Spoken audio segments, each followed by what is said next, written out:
मी ऑफिसमधून एका महत्त्वाच्या मीटिंगसाठी निघालो होतो. बाईकला किक मारली तर बुटाचा सोल तुटला.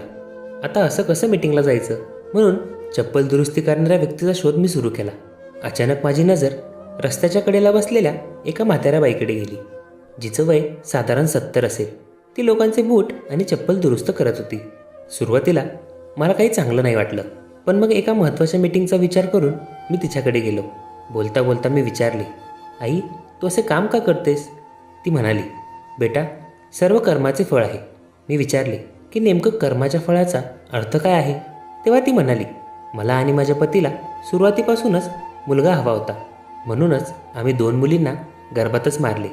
त्यानंतर 2 मुलं झाली. त्यांना आम्ही मोठ्या प्रेमाने वाढवले, शिकवले, त्यांच्या प्रत्येक लहान मोठ्या इच्छा पूर्ण केल्या. दोघांचे लग्न थाटामाटात केले.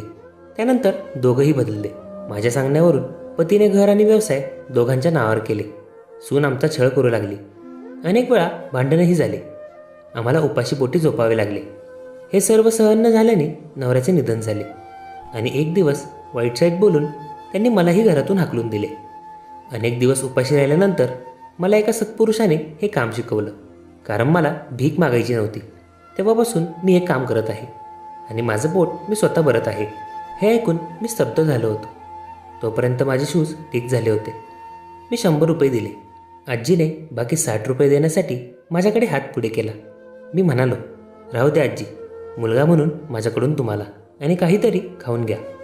पण तिने स्पष्ट नकार दिला आणि म्हणाली, नाही बेटा, तुला जर खरंच काही करायचं असेल तर एवढं कर. तुझ्या आईवडिलांना कधीही दुखवू नकोस आणि तुझ्या आजूबाजूलाही कोणाला हा गुन्हा करू देऊ नकोस. कोणास ठाऊक कोणाला कर्माचे फळ कसे मिळेल.